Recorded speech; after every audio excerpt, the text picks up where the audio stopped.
Nalilito ka ba sa mga nangyayari sa iyong buhay? Nababaliw ka na ba at sinusubukan mong malaman ang mga plano ng Diyos para sa iyo? Marahil ay nanalangin ka ngunit panoorin ang sitwasyon na nagiging mas mahirap. Sa ganitong mga sandali, maaari mong maramdaman na pinabayaan ka ng Diyos. Naisip mo na ba na maaari kang dumaan sa isang pagsubok? Kapag ang mga bagay ay hindi gumagana ayon sa nararapat, maaaring ito ay isang banayad na senyales na dinadala ka ng Diyos sa isang proseso. Sa video na ito, tutuklasin natin ang 6 na palatandaan na sinusubok ng Diyos ang iyong pananampalataya. Bago tayo magpatuloy, mangyaring mag-subscribe sa channel na ito kung hindi mo pa ito nagagawa.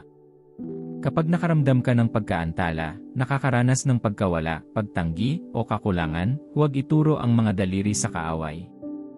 Maaaring gumagawa ang Diyos sa likod ng mga eksena at inihahanda ka para sa mga pagpapala.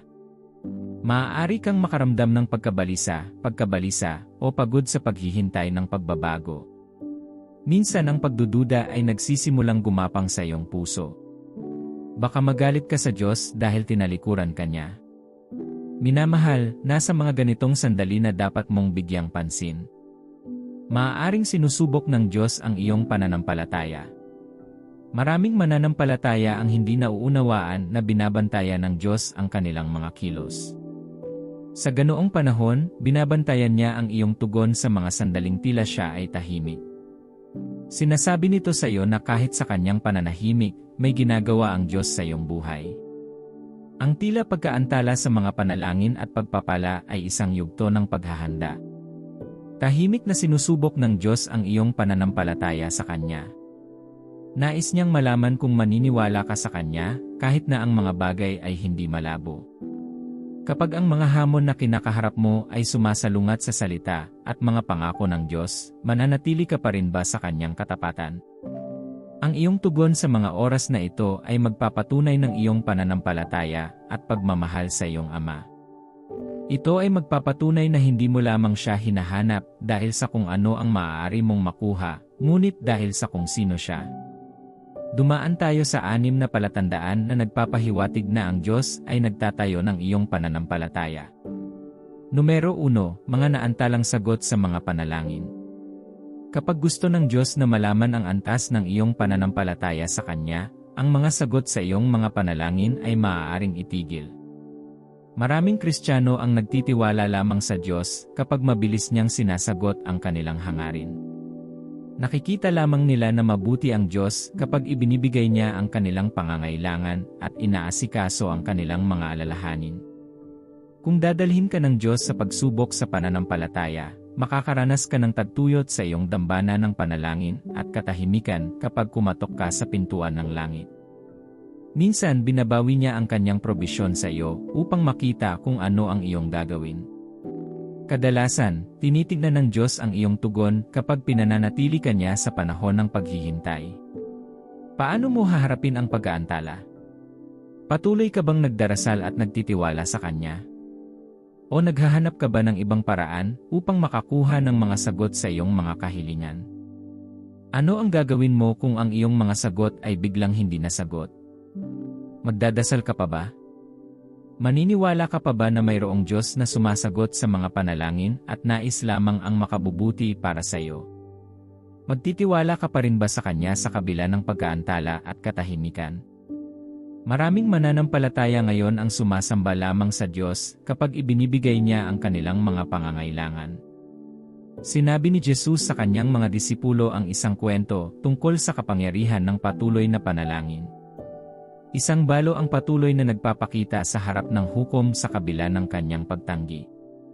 Araw-araw siyang naghahangad ng hustisya para sa maling ginawa sa kanya, ngunit siya ay tinalikuran. Siya ay patuloy na dumating hanggang sa ang hukom ay walang pagpipilian kundi ang mag-alok ng hustisya sa balo. Inaasahan ni Jesus na tayo ay maging matiyaga sa pananalangin, tulad ng isang balo. Sinasabi ng 1 Thessalonians 5:17, patuloy na manalangin. Nais ng Diyos na patuloy nating hanapin ang Kanyang mukha sa dambana ng panalangin sa mabuti at masamang panahon. Kapag pursigido ka sa pagdarasal, sasabihin mo lang sa Diyos, naniniwala ako na sasagutin mo ako sa huli. Naniniwala ako sa iyong soberanya at katapatan sa akin. At kung hindi mo ako masagot, hayaan mo itong manatiling hindi masagot. Ang iyong patuloy na panalangin ay isang pagpapakita ng iyong radikal na pananampalataya sa Diyos. Makakatanggap ka ng sagot kapag patuloy kang kumakatok sa pintuan ng langit sa panalangin. Katulad ng kwento ng balo, maaari mong isipin na ang Diyos ay malayo sa iyo dahil sa katahimikan, ngunit siya ay hindi. Mas malapit siya kaysa sa iniisip mo. Nasa tabi mo ang Diyos at binabantayan ang iyong tugon sa pagsubok ng pananampalataya. Sinasabi ng Hebreo 11:1, ngayon ang pananampalataya ay pagtitiwala sa ating inaasahan at katiyakan sa hindi natin nakikita. Sa panahong ito, matutukso kang magduda, bumulong-bulong, at magreklamo. Huwag mag-alinlangan o magpadala sa pakiramdam na ikompromiso ang iyong pananampalataya sa Diyos. Hayaan ang iyong mga mata ay palaging nakatuon sa isa na may pinakamahusay na plano para sa iyo at nais na ang lahat ay gumana para sa iyong ikabubuti. Ang ama ng pananampalataya, si Abraham, ay isang perpektong halimbawa ng isang tao na dumaan sa pagsubok ng pananampalataya at nanaig.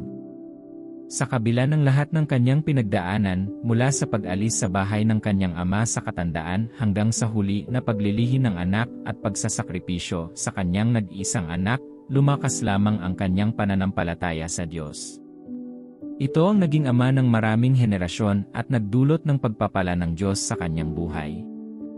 Kapag nahaharap sa mga hamon na nanginginig sa iyong pananampalataya sa Diyos, maging sinasadya ang pagkapit sa Kanya at sa Kanyang mga pangako. Huwag hayaang yumanig sa iyo ang mga unos at pagsalungat ng buhay.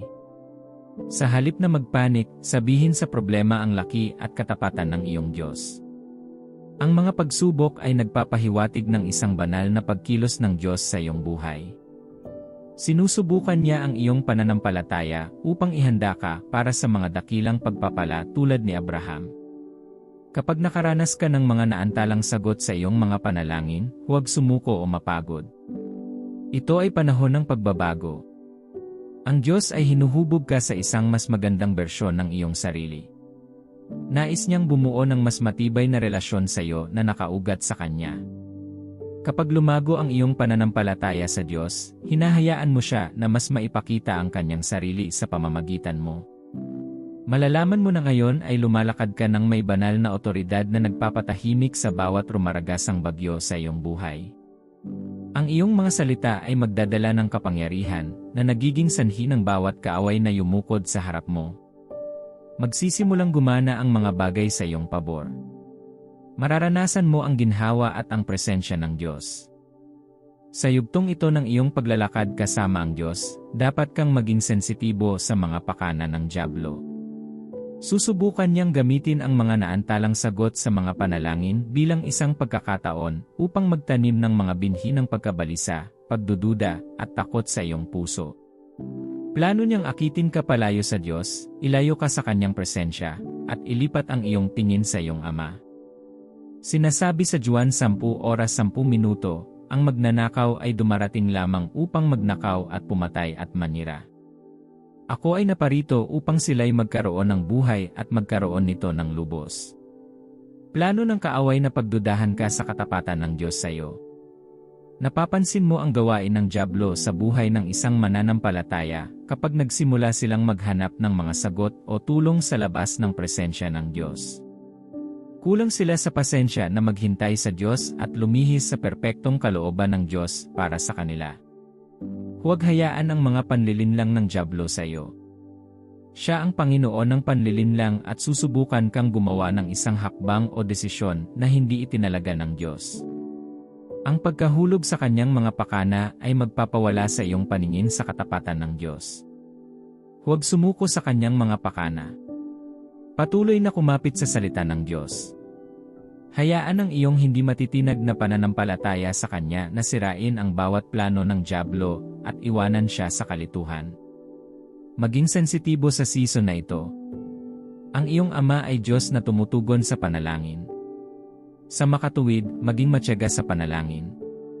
Tumawag sa Kanya at Siya ay sasagot.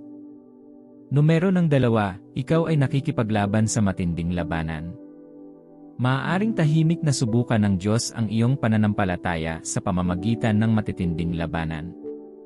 Ano ang iyong ginagawa kapag nahaharap sa mga hamon sa iyong akademya, trabaho, pananalapi, o kalusugan? Sino ang iyong tinatakbuhan kapag nahaharap sa mga problemang pang-akademiko? Ipinapahayag mo ba ang salita ng Diyos, "Ako ang magiging ulo at hindi ang buntot"? Kapag nakikipaglaban ka sa problemang pinansyal na nangangailangan ng agarang atensyon, humihiling ka ba sa langit para sa supernatural na probisyon o humihiling sa Diyos na pagpalain ang mga gawa ng iyong mga kamay? Kapag dinapuan ng karamdaman, ipinapahayag mo ba na ikaw ay may banal na kalusugan kay Kristo at sa makatuwid ay hindi maaaring magkasakit? Ang iyong pagtugon sa mga hamon ng buhay ay nagpapakita ng antas ng iyong pananampalataya sa Diyos. Ngunit maraming mananampalataya ngayon ang sumusuko sa mga hamon at sumusuko sa salita ng Diyos. Kulang sila sa pananampalataya at hindi makatayo ng matatag sa harap ng mga laban ng buhay. Naghahanap sila ng mga alternatibong malayo sa Diyos dahil pakiramdam nila ay mabagal ang Diyos sa pagtugon sa kanilang kahilingan. Ang mga hamon ay nagpapakita ng kahinaan at pananampalataya ng isang mananampalataya. Nagtitiwala ka ba sa Diyos na tutulungan kang mapagtagumpayan ang iyong mga laban? Tumatakbo ka ba sa Kanya, sumusuko sa Kanyang kalooban? Naniniwala ka ba na Siya lamang ang makapagbibigay sa iyo ng tagumpay, o sinusubukan mong gawin ito ng mag-isa? Sinasabi sa Kawikaan 3:5-7, magtiwala ka sa Panginoon ng buong puso mo at huwag manalig sa iyong sariling kaunawaan. Sa lahat ng iyong mga lakad, pasakop ka sa Kanya at itutuwid Niya ang iyong mga landas. Huwag kang magpakamarunong sa iyong sariling mga mata. Matakot ka sa Panginoon at umiwas sa kasamaan. Hinihikayat tayo ng talatang ito na huwag manalig sa ating karunungan, kundi sa patnubay ng Diyos. Gusto Niyang ipasa mo sa Kanya ang lahat. Kapag binitawan mo ang iyong kontrol, kinikilala mo ang kahinaan at kumapit ka sa soberanya at kapangyarihan ng Diyos. Ito ay isang senyales na ipinapasa mo ang mga laban sa Diyos at binibigyan mo siya ng daan upang matiyak ang iyong tagumpay. Ang pagpayag sa Diyos na lumaban para sa iyo ay tanda ng pananampalataya. Ipinapakita nito ang iyong malaking tiwala sa Kanya. Pinili mong huwag manalig sa iyong pangunawa, kadalubhasaan, edukasyon, pamilya, kultura, o lipunan, ngunit sa karunungan ng Diyos. Mga minamahal, ang mga pag-iisip ng Diyos ay hindi ang iyong mga pag-iisip, at ang Kanyang mga paraan ay higit na mataas kaysa sa iyo. Gumagawa Siya sa mga mahiwagang paraan upang matiyak ang iyong tagumpay sa bawat labanan na iyong kinakaharap. Si David ang pinakamababa sa kanyang sambahayan, ngunit pinili ng Diyos. Si David ay may dinatitinag na pananampalataya sa Diyos, na nagbigay daan sa kanya na harapin si Goliath at magdala ng tagumpay sa mga anak ni Israel. Kahit na si David ay nakaharap sa isang higante, ang kanyang pananampalataya sa Diyos ay hindi nag-alinlangan. Matibay siyang nanindigan sa mga pangako ng Diyos at naniwala sa supernatural na kapangyarihan ng Diyos. Maaaring may mga higante sa iyong pananalapi, akademya, o trabaho, ngunit ang iyong pananampalataya sa Diyos ay hihilahin sila pababa. Kapag nahaharap sa mahihirap na sitwasyon, tingnan ito bilang isang pagkakataon upang ipakita ang iyong pananampalataya sa Diyos. At huwag kang matakot sapagkat ang kasama mo ay mas dakila kaysa sa laban sa iyo. Ang kaaway ay maaaring bumangon laban sa iyo sa iba't ibang bahagi ng iyong buhay, ngunit ang iyong pananampalataya sa Diyos ay magpapadala sa kanila sa pagtatago. Sabi sa Jeremiah 17:7-8, ngunit mapalad ang nagtitiwala sa Panginoon na ang tiwala ay nasa Kanya. Sila'y magiging tulad ng isang punong itinanim sa tabi ng tubig na naglalabas ng mga ugat sa tabi ng batis. Hindi ito natatakot pagdating ng init. Ang mga dahon nito ay laging luntian. Hindi nag-aalala sa isang taon ng tagtuyot at hindi nagkukulang sa pagbubunga. Ang pananampalataya sa Diyos ay nagbubuo ng lakas ng loob at ginagawa kang matapang sa pagharap sa bawat hamon sa buhay. Pangatlo, nakakaranas ka ng hindi inaasahang pagkalugi. Ito ang mga pagkakataong bigla kang mawawalan ng mga bagay o tao sa paligid mo. Maaaring makita mo ito bilang isang sumpa, ngunit sinusubok ng Diyos ang iyong pananampalataya upang makita ang iyong tugon. Ang pag-ibig mo ba sa materyal na mga bagay o mga tao ay higit pa sa iyong pag-ibig sa Diyos? Ano ang mangyayari kapag nawalan ka ng trabaho, scholarship, o magarbong bahay? Mananatiling matatag ba ang iyong pananampalataya sa Diyos sa gitna ng paghina ng kalusugan ng iyong minamahal? Makikita mo pa ba ang katapatan ng Diyos sa gitna ng mga pagsubok na iyong kinakaharap? Ang hindi inaasahang pagkalugi ay maaaring dumating bilang isang pagkabigla, ngunit maaaring sinusubukan ng Diyos na tingnan kung talagang nagtitiwala ka sa Kanya. Si Job ay isang taong may takot at may malaking pananampalataya sa Diyos. Dahil sa katapatan ni Job, ipinagmalaki siya ng Diyos sa dyablo. Pinahintulutan niya si Satanas na pahirapan si Job ng di inaasahang pagkawala at pagkakasakit. Nawalan ng bahay, pamilya, kapalaran, at mabuting kalusugan si Job, ngunit hinatulan niya na tapat ang Diyos sa lahat ng kanyang paraan. Sabi sa Job 42:1, at sumagot si Job sa Panginoon, "Alam kong magagawa mo ang lahat ng bagay." Dahil sa pananalig niya sa Diyos, nalampasan niya ang mga pagsubok na dumating sa kanya. Sa halip ay itinuon niya ang paningin sa maaaring maghatid sa kanya. Ang huling wakas ni Job ay mas malaki kaysa sa simula, dahil ang lahat ng nawala sa kanya ay ibinalik sa kanya ng doble. Pinahintulutan ng Diyos na alisin ang lahat kay Job, hindi para sirain siya, kundi para ihayag ang kanyang di natitinag na pananampalataya. Maaaring nasa sentro ka ng layunin ng Diyos kung sa tingin mo ay inabandona ka o nawawalan ka na. Tulad ng makikita sa kwento ni Job, maaaring mawala sa iyo ang lahat ngayon, ngunit ang iyong pananampalataya ay magbabalik ng doble sa lahat ng nawala sa iyo. Ang iyong pananampalataya ay magtutuon sa iyo na ituon ang iyong mga mata sa lumikha ng langit at lupa. Gagawin nitong hindi gaanong mahalaga ang iyong mga hamon. Kapag nakaranas ka ng hindi inaasahang pagkatalo, madaling makaramdam ng pagdududa. Maaaring nagtataka ka kung bakit pinahintulutan ng Diyos na mangyari ito o kung bakit hindi siya nakikialam.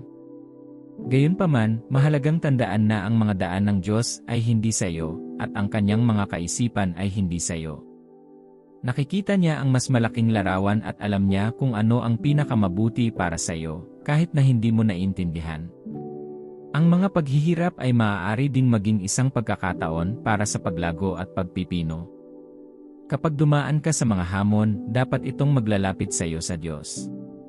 Magsisimula kang umasa sa Diyos at magtiwala sa Kanyang plano. Ito ay maaaring humantong sa isang mas malalim na pag-unawa sa Kanyang plano para sa iyo at palakasin ang iyong pananampalataya sa Kanya. Numero 4. Mga pagkakataong ibigay kapag kakaunti ka. Kapag tahimik na sinusubok ng Diyos ang iyong pananampalataya, naghahatid siya ng mga paraan para makatulong ka sa iba.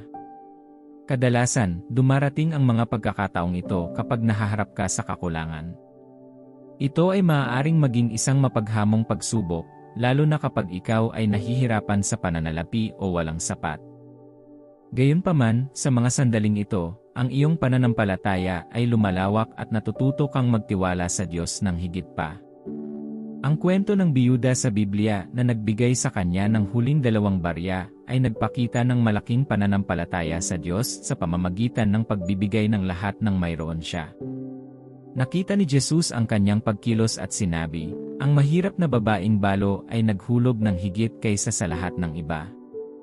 Ang pagbibigay ng balo na ito ay isang gawa ng pananampalataya na nagpapakita na siya ay nagtitiwala sa Diyos na tustusan ang kanyang mga pangangailangan. Kapag nahaharap sa pagkakataong magbigay sa kabila ng kaunti, ito ay isang pagsubok sa iyong pananampalataya. Dapat kang maniwala na ipagkakaloob sa iyo ng Diyos kahit na wala kang marami. Ito ay katulad ng kwento ni Abraham na hiniling na ialay ang kanyang kaisa-isang anak na si Isaac.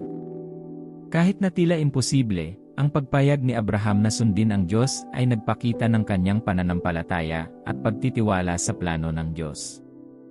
Ang pagbibigay kapag wala kang marami ay maaari ding maging isang paraan upang ipakita ang iyong mga prioridad. Ang pag-uuna sa Diyos at pagbibigay sa iba ay nagpapakita na nagtitiwala ka sa kanyang paglalaan at pangangalaga. Sinasabi sa Mateo 6:33, ngunit hanapin muna ang kanyang kaharian at ang kanyang katuwiran, at ang lahat ng mga bagay na ito ay ibibigay din sa inyo. Kapag nagbigay ka sa kabila ng kaunti, maaari rin itong maging isang paraan para makawala sa pagmamahal sa pera.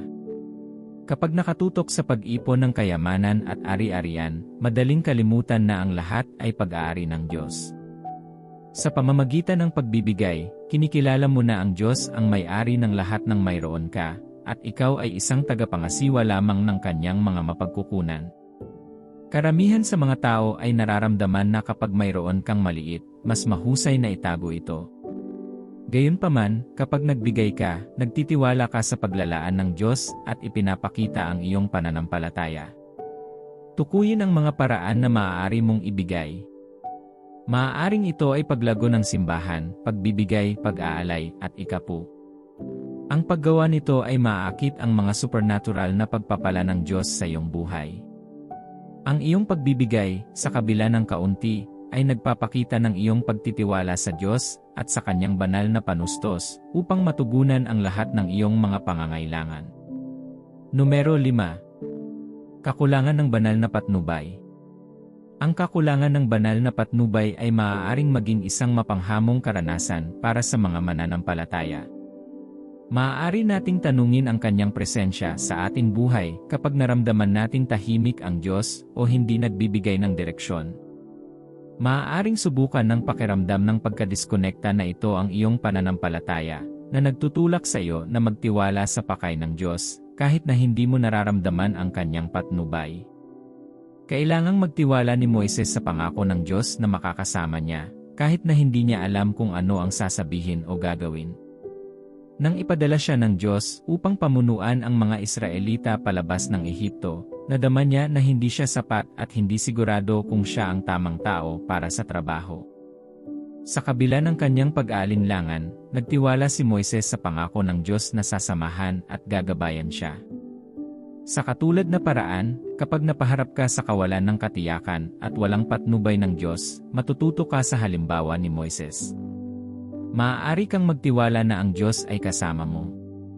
Sinunod ni Abraham ang Diyos nang hindi alam kung saan siya pupunta o ang kahihinatnan. Nagtiwala siya sa pangako ng Diyos na pagpapalain siya, kahit na hindi malinaw ang landas sa hinaharap. Maaari kang humarap sa mga sitwasyon kung saan sa tingin mo ay walang magawa. Maaaring makaramdam ka ng pagkawala sa kung ano ang gagawin o kung saan pupunta. Maaari mong pakiramdam na ang Diyos ay tahimik o hindi nagbibigay ng patnubay. Sa mga sandaling ito, maaari mong gamitin ang mga halimbawa ni Moises at Abraham, na nagtitiwala na ang Diyos ay kasama mo at ginagabayan ka kahit na hindi mo ito nakikita o nararamdaman. Ang isa sa mga pangunahing aspeto ng pagtitiwala sa Diyos sa kawalan ng katiyakan ay ang pagtuunan ng pansin ang kanyang mga pangako. May plano ang Diyos para pasayahin ka, hindi para saktan ka.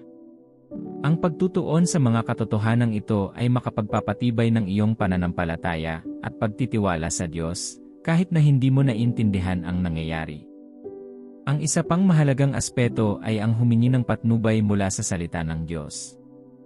Ang Biblia ay nagbibigay sa atin ng mga simulain at katotohanan na maaaring gabayan tayo sa ating paggawa ng desisyon at araw-araw na buhay.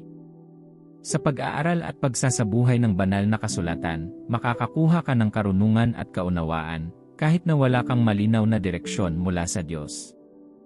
Maaari ka ring humingi ng payo mula sa ibang mga mananampalataya. Minsan ginagamit ng Diyos ang ibang tao para magbigay ng patnubay at direksyon. Sa pamamagitan ng pagpapaligid sa iyong sarili ng matatalino at makadiyos na mga tao, maaari kang makakuha ng mga bagong pananaw at insight para matulungan kang mag-navigate sa mga panahong walang katiyakan. Habang naglalakbay ka sa mga oras ng kawalan ng katiyakan, maaari kang maaliw na ang Diyos ay palaging gumagawa, kahit na hindi mo ito nakikita o nararamdaman. Maaaring sinusubok niya ang iyong pananampalataya, ngunit dinadalisay at pinalalakas din niya ang iyong pagtitiwala sa Kanya. Sa pamamagitan ng pananatili sa pananampalataya at pagtitiwala, maaari kang lumabas na mas malakas at mas matatag mula sa mga hamong ito. Sa gitna ng kawalan ng katiyakan, mahalagang maging matyaga at maghintay sa oras ng Diyos. Hindi mo palaging nakukuha ang mga sagot na gusto mo kapag gusto mo sila. Ngunit ang Diyos ay laging gumagawa kahit nasa katahimikan. Maaari kang umasa sa Kanya kapag nabigo ang lahat. Tinutupad niya ang Kanyang mga pangako at hinding-hindi ka iiwan. Makatitiyak ka na ginagabayan ka niya kahit na hindi mo ito nakikita o nararamdaman. Numero 6, mga tukso at pagsubok. Kapag nahaharap sa mga tukso at pagsubok, maaaring tahimik na sinusubok ng Diyos ang iyong pananampalataya. Ang mga hamon na ito ay maaaring dumating sa maraming anyo, tulad ng mga paghihirap sa pananalapi, mga problema sa relasyon, o mga personal na kahinaan. Maaaring pakiramdam mo ay hinihila ka sa iba't ibang direksyon. Habang tinatahak mo ang mahihirap na sitwasyong ito, napipilitan kang gumawa ng mga pagpili na nagpapakita ng lakas ng iyong pananampalataya. Maaaring matukso kang gumawa ng mga shortcut o ikompromiso ang iyong mga halaga, ngunit maaaring magkaroon ng pangmatagalang kahihinatnan ang mga pagpipiliang ito. Sa kabilang banda, ang paninindigan sa iyong pananampalataya ay maaaring humantong sa espiritual na paglago at mas malalim na kaugnayan sa Diyos. Ang kwento ni Job ay isang makapangyarihang halimbawa kung paano masusubok ng mga tukso at pagsubok ang pananampalataya ng isang tao. Napaharap si Job sa hindi kapanipaniwalang mga hamon, kasama na ang pagkawala ng kanyang mga anak, kalusugan, at pag-aari. Sa kabila ng mga pagsubok na ito, nanatiling tapat si Job at tumanggi na sumpein ang Diyos. Ang kanyang kwento ay nagpapakita na kahit sa gitna ng matinding pagdurusa, posibleng magtiwala sa soberanya at kabutihan ng Diyos. Kapag nahaharap ka sa mga tukso at pagsubok, mahalagang tandaan na hindi ka nag-iisa. Kasama mo ang Diyos, ginagawa ang lahat para sa iyong ikabubuti. Maaaring hindi mo makita ang mas malaking larawan, ngunit maaari kang magtiwala na plano ng Diyos na paunlarin ka, hindi saktan ka. Sa pagdaan mo sa mga hamong ito, matutuklasan mo ang tibay ng iyong pananampalataya. Maaaring mabigla ka sa iyong katatagan at kakayahang malampasan ang mga hadlang. Sa kabilang banda, maaari mo ring matuklasan ang mga lugar kung saan kailangan mong lumago at pagbutihin. Sa alinmang paraan, huhubog sa iyo ang karanasan at tutulungan kang maging mas malakas at mas matalino. Isa sa mga mahalagang bagay na dapat tandaan ay ang mga tukso at pagsubok ay hindi natatangi sa iyo. Ang bawat isa ay nahaharap sa mga hamon at sila ay isang natural na bahagi ng buhay. Ang mahalaga ay kung paano ka tumugon sa mga hamong ito. Maaari mong hayaan silang sirain ka o gamitin ang mga ito bilang mga pagkakataon para sa paglago at espiritual na pag-unlad. Kapag tinukso, madaling maramdaman na ikaw lang ang nahihirapan. Ngunit ang katotohanan ay ang lahat ay natutukso sa iba't ibang paraan. Ang susi ay bumuo ng mga estratehiya para madaig ang tukso at manatiling tapat. Maaaring kabilang dito ang paghingi ng tulong sa mga kaibigan o tagapayo, pagdarasal, at pagmumuni-muni. Habang tinatahak mo ang mga tukso at pagsubok, matutuklasan mo rin ang kahalagahan ng pagtitiyaga. Maaaring gusto mong sumuko, ngunit ang pagtitiyaga ang siyang magdadala sa iyo. Ito ay ang kakayahang magpatuloy, kahit na tila imposible ang mga bagay, at magtiwala na ginagawa ng Diyos ang lahat para sa iyong ikabubuti.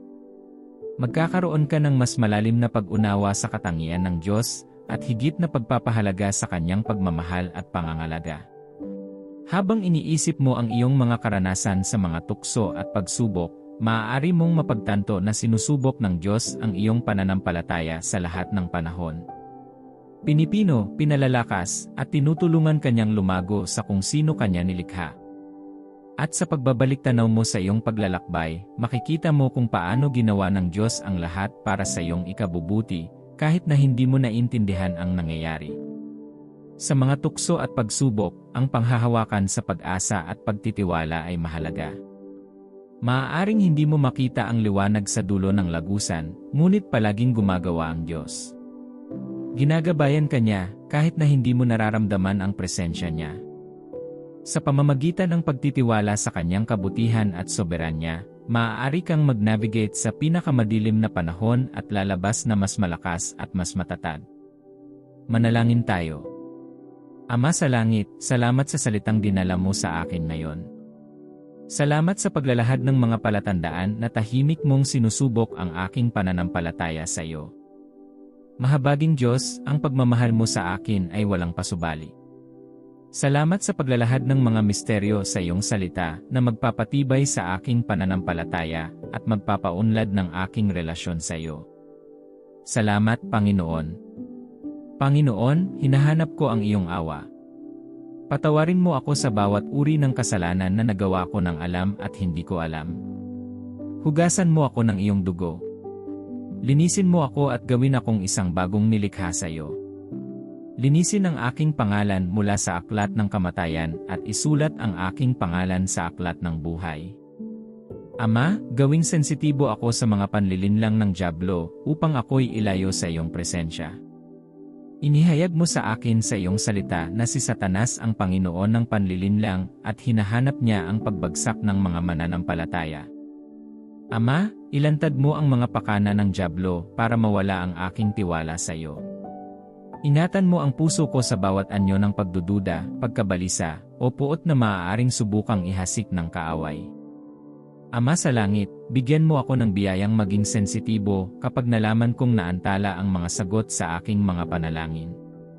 Sa kabila ng aking mga pag-aalinlangan at hamon, hayaang maging matatag ang aking pananampalataya sa iyo, na nagtitiwala sa iyong katapatan at sa iyong mga pangako sa akin sa iyong salita. Itutok ang aking tingin sa iyo bilang tanging makakasagot sa aking mga dasal. Gabayan mo ako sa paghahanap ng mga sagot sa labas ng iyong kalooban para sa akin. Mahabaging Diyos, kapag nahaharap ako sa mga laban at hamon sa buhay, ang aking pananalig sa iyo ay maging aking kalasag na mag-ingat sa akin sa mga pakana ng kaaway. Sa gitna ng mga mabagyo na sitwasyon, ang aking tiwala ay nasa iyo at sa iyong soberanya. Panginoon, bigyan mo ako ng biyayang makita ang iyong katapatan kapag nakararanas ako ng hindi inaasahang pagkawala.